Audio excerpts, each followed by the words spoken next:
오늘의 말씀은 민수기 11장 31절에서 35절까지입니다. 주님께서 바람을 일으키셨다. 주님께서 바다 쪽에서 메추라기를 몰아 진을 빙 둘러 이쪽으로 하루길 될 만한 지역에 떨어뜨리시어 땅 위로 두 자쯤 쌓이게 하셨다. 백성들이 일어나 바로 그날 온종일 그리고 밤새도록 그리고 그 이튿날도 온종일 메추라기를 모았는데 적게 모은 사람도 10호멜은 모았다. 그들은 그것들을 진 주변에 널어놓았다. 고기가 아직 그들의 이 사이에서 씹히기도 전에 주님께서 백성에게 크게 진노하셨다. 주님께서는 백성을 극심한 재앙으로 치셨다. 바로 그것을 사람들은 기브롯 핫다 아와라 불렀다. 탐욕에 사로잡힌 백성을 거기에 묻었기 때문이다. 백성은 기브롯 핫다 아와를 떠나 하세롯으로 행군하였다. 그들은 하세롯에서 멈추었다. 이는 하나님의 말씀입니다. 하나님 감사합니다. 참 좋으신 우리 주님의 은총과 평강이 교회 여러분 모두와 함께 하시길 빕니다. 주현절기가 이제 막바지를 향해 가고 있습니다. 다음 주일이 지나고 3월 2일 수요일부터 사순절이 시작되기 때문에 이제 주현절기가 열흘 남짓 남았다고 말할 수 있겠습니다. 그리고 어제는 24절기로 얘기하면 우수였었죠.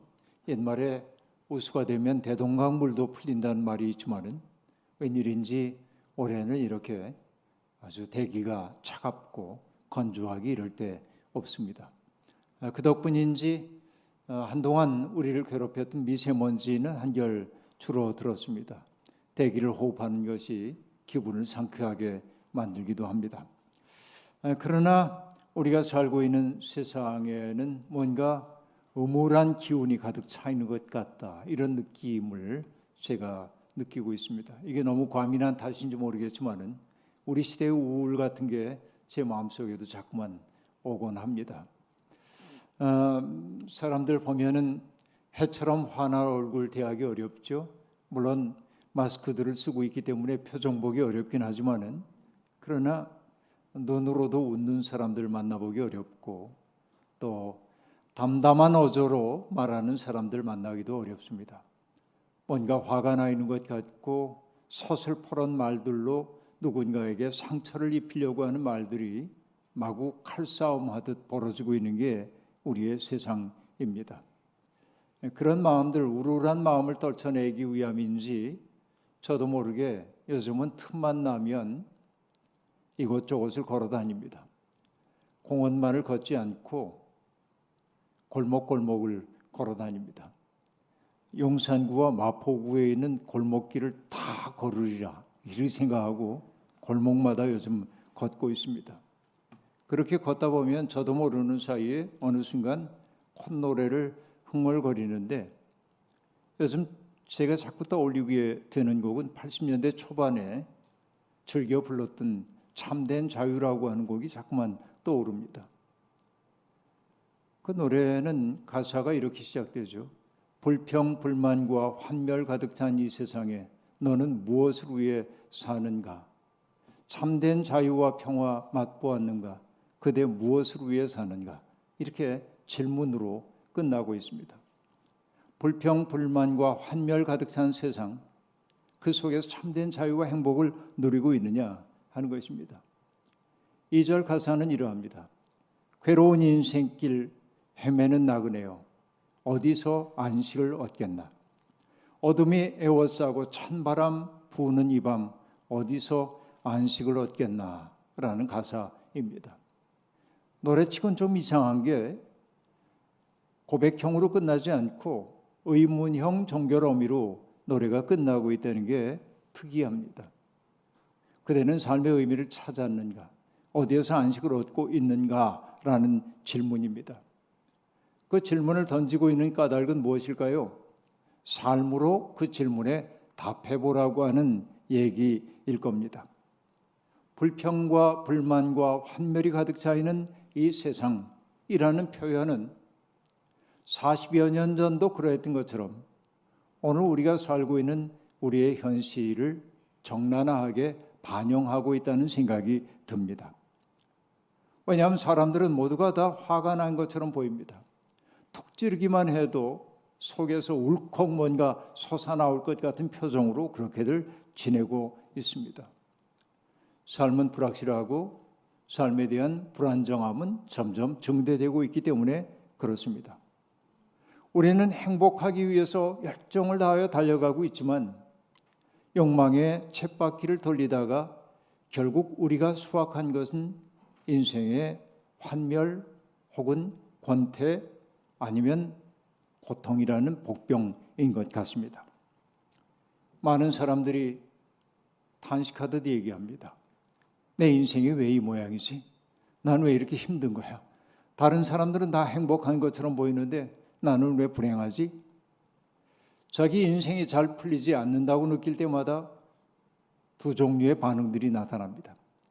첫째는 그 문제의 원인을 자기에게서 찾는 사람들이죠. 나에게 문제가 있을 거야 이러면서 찾는 사람들이 있습니다.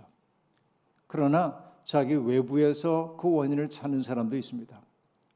둘 다 모두 필요하지만 사실은 그 둘은 함께 가야 하는 거죠.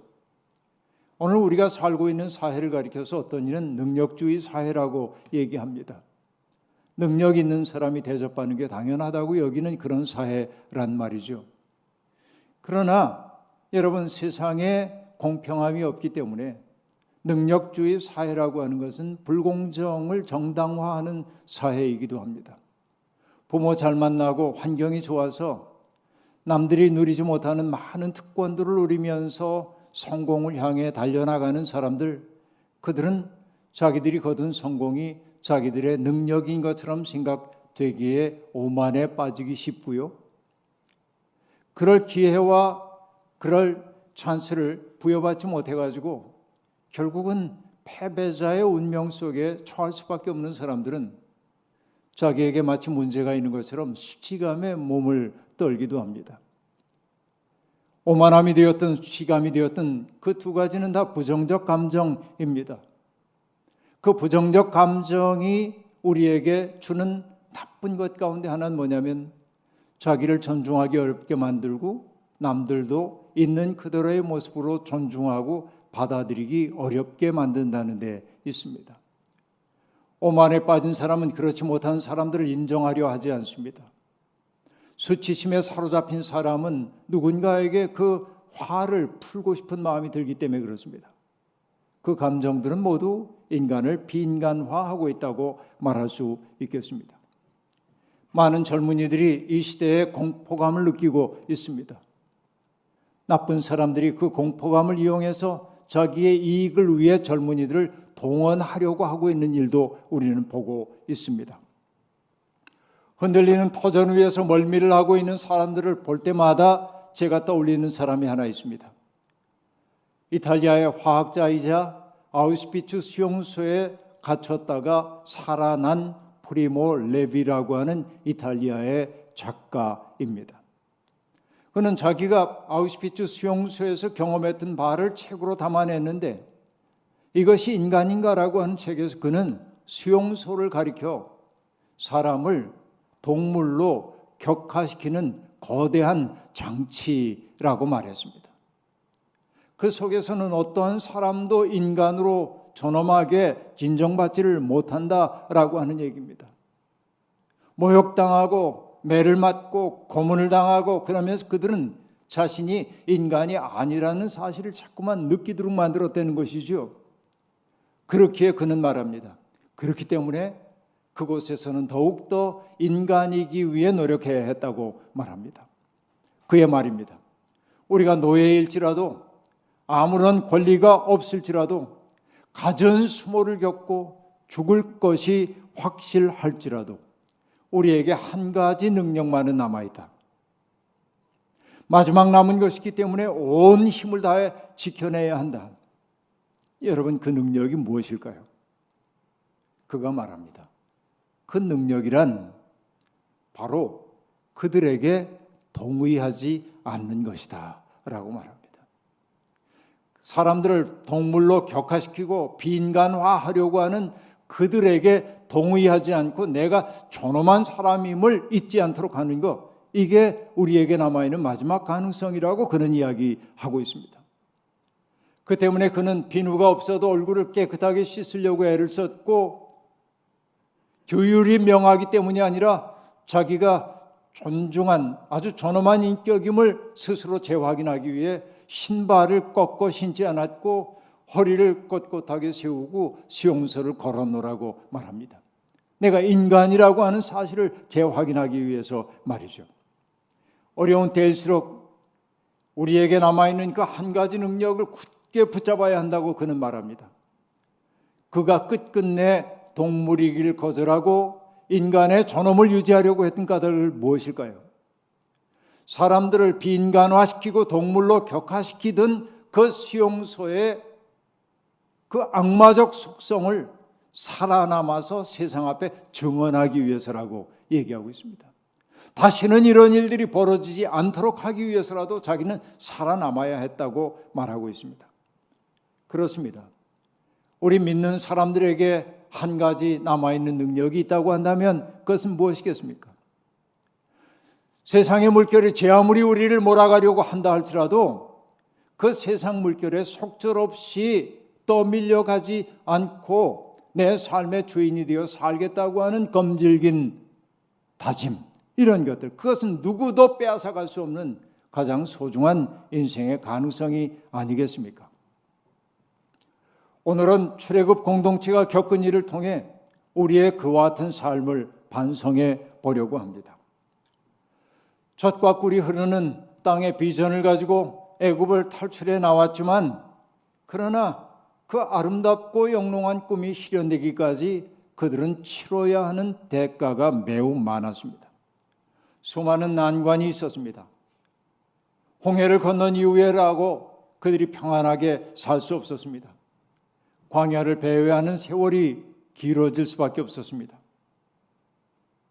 수르 광야, 시내 광야, 바란 광야, 그리고 신 광야, 끝도 없이 이어지는 광야길을 그들은 헤매고 또 헤매야만 했습니다.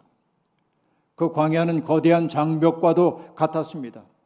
먹을 것과 마실 것을 구하기 어려웠고, 밤의 추위로부터 몸을 피하거나 낮의 더위로부터 몸을 가릴 만한 어떠한 대상도 없는 그곳에서 그들은 오로지 하루분의 희망과 인내만을 가지고 하루하루 견뎌야만 했던 것입니다. 그들은 날마다 위로부터 공급되는 하루분의 희망 붙들고 살았습니다. 그것은 참으로 고달픈 순간이었을 겁니다.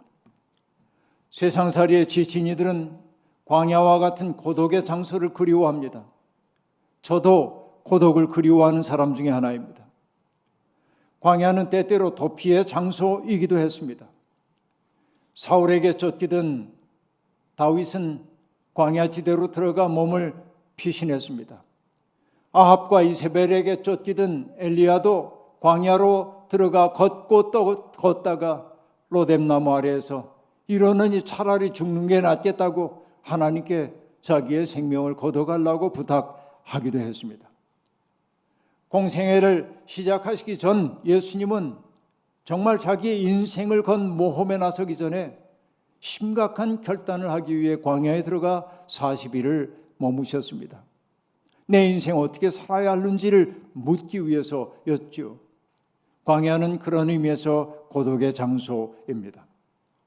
눈길을 사로잡는 아무런 인공의 구조물조차 보이지 않고 다만 불어오는 바람에 온몸으로 맞서야 했던 그곳에서 그들은 자기의 한계와 직면해야 했고, 자기가 얼마나 연약한 주체인지를 알기 시작했고, 그 속에서 할 수 있는 일이란 하나님 생각밖에 없었겠죠.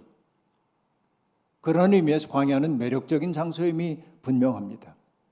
저도 제 인생의 버킷리스트 가운데 하나가 깊은 사막에 들어가 아무도 없는 곳에서 며칠 머물면서 해 뜨는 모습과 해 지는 모습을 하염없이 바라보고 싶은 꿈이 제게도 있습니다. 그러나 광야는 자발적으로 선택할 한 장소일 때는 아름답지만 그러나 어딘가로 가야 하기 위해서 설당이 없는 사람들이 설당을 찾아 통과해야 하는 공간일 경우에 광야는 고통스러운 곳일 수밖에 없습니다. 출애굽 공동체도 가나안에 가기 위해서 광야를 거쳐야 한다는 사실을 알았습니다. 그리고 그런 불편점을 기꺼이 감내할 마음이 있었습니다. 그러나 현실적인 불편이 계속되자 그들 속에 두려움이 생겼고, 두려움은 불평으로 변화되기 시작했습니다. 아름답고 영롱한 꿈이 퇴색된 자리에 남는 것은 불평과 불만과 환멸입니다. 그리고 원망입니다. 삶이 힘겨울 때마다 우리는 나의 인생을 무겁게 만든 누군가에게 그 무거움을 전가시키고 싶은 생각이 듭니다. 이스라엘 사람들도 그러했습니다. 고통스러운 시간이 이어지자 불평이 터져나옵니다. 성경은 이렇게 말합니다. 이스라엘 자손 가운데 섞여 살던 무리들이 먹을 것 때문에 탐욕을 품으니 이스라엘 자손들도 또다시 울며 불평하였다. 누가 우리에게 고기를 먹여줄까? 이집트에서 생선을 공짜로 먹던 것이 기억에 생생한데, 그 밖에도 오이와 수박과 부추와 파와 마늘이 눈에 선한데, 이제 우리 눈에 보이는 것이라고는 이 만나밖에 없으니 입맛마저 떨어졌다라고 말합니다. 여러분, 불평은 전염성이 강합니다. 한 사람이 불평을 터뜨리기 시작하면 그들 내면 속에 애써 불평을 누르고 있던 사람들, 그 불평이 터져나오게 마련입니다. 절망 또한 똑같습니다. 이스라엘 자손 가운데 섞여 살고 있던 사람들이 불평을 터뜨리자 이스라엘 백성들도 불평을 터뜨리기 시작했습니다. 불평은 급기야 울음으로 번져갔습니다. 울고 싶은데 뺨을 때려준 격이었겠죠. 그리고 그들은 애굽에서의 삶을 미화하여 기억합니다. 생선도 공짜로 먹었고, 그리고 수박과 오이와 부추와 마늘과 파를, 싱싱한 것들을 먹었던 그날을 추억했습니다. 과연 그들이 애굽에서 지낼 때 정말 그런 풍족함을 누리고 살았습니까? 현실이 고통스러우면 사람들은 과거를 미화하여 기억합니다. 그들은 까맣게 잊고 있었습니다. 그들이 그곳에서 얼마나 힘들게 살았는지, 할당량을 채우기 위해 몸이 부서져라 일해야 했던 그 고통스러운 기억을 잊어버리고 말았습니다. 인간으로서의 존엄성을 누리지 못하고 노동하는 기계 취급을 받았던 그 치욕스러웠던 과거를 잃어버리고 말았습니다. 그리고 항시적인 불안과 폭력에 시달렸던 그 기억이 일시에 소거된 것입니다. 불평이 울음으로 번져갔고, 그래서 그들은 자기들의 현실이 절망뿐이라고 말합니다. 그렇습니다.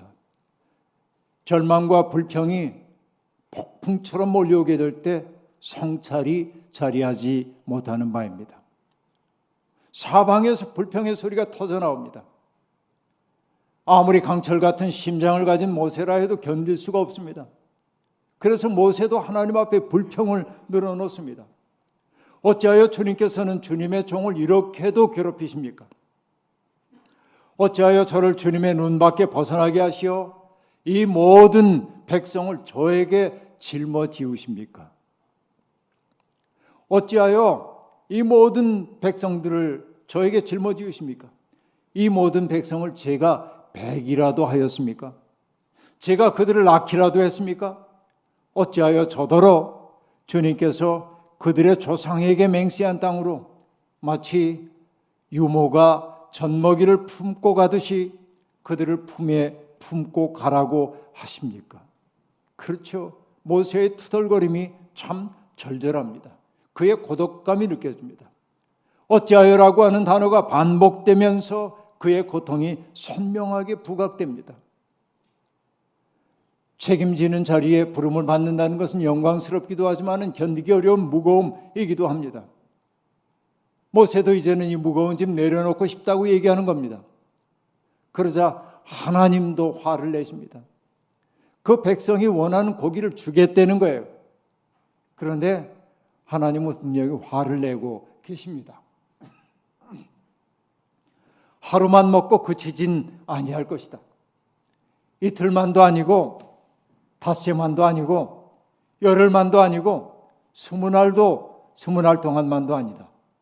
한 달 내내 냄새만 맡아도 먹기 싫을 때까지 줄곧 그것을 먹게 될 거다. 너희가 고기를 그렇게 원하니 내가 고기 줄 텐데 냄새조차 맡기 싫을 정도로 너희에게 주겠다라고 얘기합니다. 여러분, 이것은 축복의 식탁이 아니라 어쩌면 벌인지도 모르겠습니다. 주님을 거절하고 애굽을 떠난 것을 후회하는 이들에 대해 하나님이 단단히 화가 나셨습니다. 마침내 주님이 바람을 일으키시자 바다 쪽에서 메추라기가 날아왔고 메추라기가 이스라엘이 머물고 있던 곳 그 사방 주위로 하룻길만큼 가득 차올랐습니다.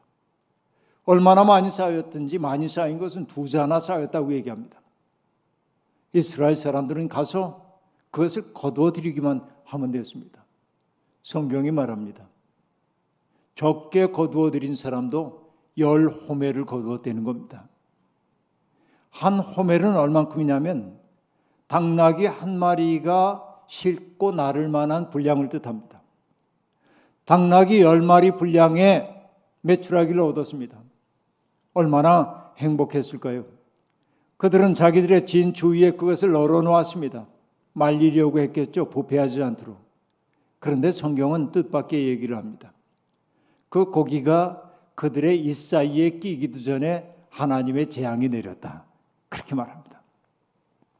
복인 줄 알았던 것이 화가 되고 있는 것이지요. 이게 그대로 드러나고 있습니다. 사람들은 두려워했습니다. 복인 줄 알았던 것이 화로 돌아왔기 때문입니다. 그래서 그들은 그 두려운 장소의 이름을 기브롯 핫다아와라고 이름 붙였습니다. 그 뜻은 탐욕의 무덤이라고 하는 뜻입니다. 탐욕을 부린 사람들이 하나님의 심판을 받았음을 상징하는 장소입니다.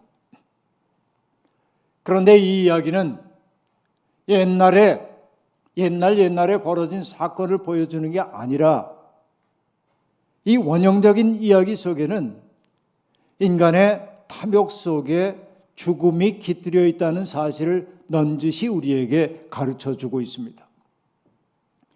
오늘 우리가 누리고 있는 소비사회는 화려하게 이를 데 없지만은 그 이면에서 생태계의 파괴가 자행되고 있음을 우리는 알고 있습니다. 우리가 누리는 행복의 조건들이 오히려 지구를 파괴하고 있고 결국은 우리의 생명의 터전인 이 지구를 망가뜨리고 있다는 사실을 비로소 우리는 깨닫기 시작했습니다. 안락하고 편안한 삶을 누리기 위해 우리가 땅을 파헤치고 그리고 자연을 닥달함으로 많은 것 얻어냈는데 풍족함을 누리는데 그것을 누리지 못하도록 지금 우리에게 재앙이 다가오고 있음을 느끼고 있습니다. 그렇게 보면 오늘 우리의 삶의 현실이 기브롯 핫다아와가 아닌가 생각하는 거예요. 기브롯 핫다아와는 광야 저편 어딘가에 있는 그 땅만이 아니라 오늘 자기의 배를 하나님처럼 여기며 살고 있는 우리들의 삶의 현장이 기브롯 핫다아와라고 하는 이야기인 것이죠. 사회학자인 노명우 박사는 지금 우리의 현실을 이렇게 진단합니다. 체면 치레가 유행에 따른 삶이 되고 수치심이 소비주의에 의해 속류화되면 의인의 자리를 셀레브리티가 대신한다라고 말합니다. 사람들이 온통 물질적인 것에만 탐닉하며 살다 보면 뭔가 풍요로운 것을 누리는 것이 인생의 목표인 양 되어버리면 참다운 삶을 가르쳐주던 스승들은 간데 없어지고 오로지 유명인들만 우리의 눈에 띄기 시작한다라는 말입니다. 그리고 그는 이렇게 말합니다. 셀레브리티가 먹는 음식, 그들이 꾸민 집, 그들의 자녀 교육 방법, 그들의 노후 대책까지 흉내낼 수 있는 모든 것을 따라하려고 한다는 거예요. 이게 우리 시대입니다. 이런 세상에서 텔레비전은 우리에게 시대의 라이프 스타일을 알려주는 기숙형 예절 학교 역할을 한다는 것입니다. 오늘 우리는 어떻습니까? 참다운 삶을 구하고 있나요? 아니면 유명자한 그들처럼 살고 싶어 온통 마음을 뺏기고 있나요? 그 삶의 결과가 기브로 핫다와 아니겠습니까? 믿음의 사람이란 이런 속류화된 이야기에서 벗어나 하나님의 구원 이야기에 동참하는 사람이 되어야 합니다. 우리는 세상의 주류 담론에서 벗어나서 어떻게 보면 비주류처럼 보이는 인생을 선택해야 합니다. 이것이 믿음의 길이기 때문에 그렇습니다. 이스라엘 사람들은 선민이라고 하는 자부심을 가지고 살았습니다. 교회 다니는 사람들도 똑같죠. 우리는 선택받았다는 자부심을 갖고 삽니다. 청년 시절 제가 생전 처음 교회 나갔을 때 대표 기도를 하는 장로님들이 기도할 때마다 상투어구로 하는 말들이 제 귀에 몹시 거슬렸습니다. 그분들은 이렇게 기도했습니다. 하나님, 저 죄악된 세상에서 우리를 건져 이 구원의 방주에 들게 하시니 감사합니다. 벌어지만 또 못한 우리를 그리스도의 피의 공로로 구원하여 주셔서 감사합니다. 말로는 은혜스러운 말처럼 들렸지만은 저는 아멘으로 응답할 수 없었습니다. 교회 바깥 세상을 더러운 세상으로 그렇게 일반화하는 것도 공감할 수가 없었고, 교회가 구원의 방주라고 하는 것도 저는 받아들이기 어려웠습니다. 왜냐하면 나중에 눈을 떠보니까 교회 안에도 세상에서 벌어지는 일과 똑같은 일들이 벌어지고 있었고, 그리고 이 벌어지만 또 못하니라고 말하면서도 기도의 자리에서 내려오면 고압적인 눈으로 사람들을 바라보고 함부로 대하는 분들을 바라보면서 오히려 더 위선적이지 않은가 하는 반발심이 제게 생겨났기 때문에 그렇습니다. 고백과 삶 사이의 거리가 저를 당혹스럽게 만들었습니다. 선민이라고 하는 자부심 가져도 괜찮은 것일까요? 진정한 의미의 선민의식은 좋습니다. 그러나 변형된 선민의식은 위험합니다. 작년에 세상을 떠난 영연방 최고랍비였던 조나선 섹스라고 하는 분이 두 가지를 구별합니다. 선택된 민족과 지배자 민족을 구별하여 설명합니다. 선택된 민족은 과업에 의해 규정된다면 지배자 민족은 타고난 우월의식에 의해 규정된다. 여러분, 조금 풀어서 얘기하자면 선택된 민족은 어떻습니까? 거룩한 민족, 거룩한 백성, 제사장 나라가 되어야 한다는 하나님의 꿈을 가슴에 품고 정결하게 사는 거죠. 그 과업이 선택된 민족을 만드는 거죠. 지배자 민족은 타고난 우월의식에 지배된다 하고 얘기합니다. 나치의 히틀러 생각하면 돼요. 아리아인의 민족주의, 아리아인의 그 우수성, 이것을 강조하기 위해 다른 사람들을 타자화하잖아요. 이게 지배자 민족이란 얘기입니다. 선택된 민족은 헌신의 소명을 느낍니다. 내가 해야 할 일, 내가 누군가에게 나를 선물로 줘야 할 필요를 느끼며 살아요. 하지만 지배자 민족은 지배하는 욕구를 느낍니다. 나의 의지를 누군가에게 부과해서 그가 내 의지대로 움직이도록 만드는 데서 저열한 쾌감을 느끼는 게 지배자 의식이라는 거예요. 선택된 민족의 특색을 나타내는 것은 겸손이다. 반면 지배자 민족의 미덕은 라틴어로 스퍼비아, 곧 우리말로 번역하면 긍지이다 라고 말합니다. 여러분, 유대인들이나 지금의 기독교인들이 보이는 태도는 바른 의미의 선민의식이 아니라 지배자의식이 아닌가 의심하지 않을 수 없어요. 조나선 섹스는 지배자 민족은 승리를 기념하는 건축물이나 기념비를 세우지만 선택된 민족은 반대로 패배와 결점을 기록한다고 말하고 있습니다. 지배자 민족은 승전탑을 쌓고 개선문을 만들고 크고 화려한 예배당을 건축합니다. 자기들의 힘을 과시기 위해서 말입니다. 하지만 성경은 하나님을 등지고 떠났던 그 백성들의 부끄러운 모습을 가감없이 기록하고 있습니다. 그런 의미에서 성경은 자기 비판적 책입니다. 기브롯 핫다와에 대한 기록 역시 마찬가지입니다. 그들이 어쩌면 숨기고 싶었던 자기 조상들의 모습을 성경 속에 명토 박아 담아놓은 까닭은 그 이야기를 반복함을 통하여 자기의 삶을 돌아보고 또 돌아보는 계기로 삼기를 원했기 때문일 겁니다. 여러분, 모든 인간은 타고난 성품과 환경과 사회적 상황에 묶여 살 수밖에 없습니다. 이게 인간의 조건입니다. 하지만 믿음이란 뭡니까?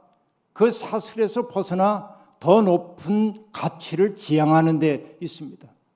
그 사슬에 묶인 채 이건 내 운명이야 라고 사는 게 아니라 운명을 거스르며 더 큰 존재가 되는 것이 믿음이라고 하는 얘기입니다. 주님은 말씀하셨죠. 진리가 너희를 자유롭게 할 것이다 라고 말입니다.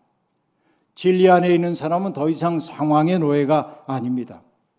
그는 그 상황의 인력을 끊고 더 높은 곳을 바라보며 사는 사람입니다. 그 자리를 바라보지 않는다면, 그 자리를 지향하지 않는다면, 그 자리에 나아갈 생각이 없다고 한다면 우리의 믿음의 보람은 도대체 무엇이겠습니까? 불평, 불만과 환멸 가득 찬 이 세상에서 너는 무엇 위에 사는가? 노래가 묻고 있습니다. 이제 우리가 삶으로 대답해야 할 차례입니다. 참된 자유와 평화 그리고 안식은 성공의 사다리 꼭대기에 올라가는 데 있는 게 아니고 남들과의 경쟁에서 이기는 데 있는 것 아니고 우리 마음을 하나님의 마음과 접속한 채 살아가는 데 있음을 잊지 말아야 합니다. 하나님이 주시는 자유가 아니고는 우리가 참된 평화와 자유, 안식 누릴 수 없는 것입니다. 우리도 모르는 사이에 우리는 탐욕의 무덤가를 서성거리며 살고 있었습니다. 이제는 탐욕의 무덤을 서성거리는 일 그치고 단출하지만 가볍고 명랑한 삶을 선택할 용기를 내야 할 때입니다. 모세를 도와 하나님의 백성들을 이끌어야 했던 70명의 장로에게 하나님의 영이 내렸던 것처럼 하나님의 영이 우리 위에 내리게 될 때 우리는 탐욕의 무덤가를 어슬렁거리던 삶에서 벗어나서 하나님이 우리를 부르신 그 자유의 지평으로 나아갈 수 있을 겁니다. 하나님이 함께 하셔서 어두운 세상을 밝게 비치면서 세상은 여전히 살만하다는 사실을 사람들에게 일깨워주는 우리 모두가 되기를 주의 이름으로 축원합니다. 아멘. 주신 말씀 기억하며 거듭의 기도 드리겠습니다. 하나님, 하나님께 이끌려 살아가는 것이 마땅한 삶임에도 불구하고 우리가 방심하는 순간 우리는 세속의 욕망에 의해 속절없이 끌려가곤 합니다. 어느 순간 문득 괴롭고 외롭고 고달파 눈 들어보면 하나님의 마음으로부터 너무 멀어진 우리 자신을 발견하고 소스라쳐 놀랍니다. 놀랄 때 돌이켜 하나님을 향하면 좋을 텐데 우리는 내쳐 가던 길 가면서 마치 소금물 들이킨 사람처럼 점점 목말라하고 살고 있습니다. 주님, 우리를 불쌍히 여겨 주옵소서. 기브롯 핫다와 탐욕의 무덤가를 배회하는 삶에서 벗어나서 하나님을 노래하는 새로운 삶의 자리로 나아갈 용기를 우리 속에 심어 주옵소서. 예수님의 이름으로 기도하옵나이다. 아멘.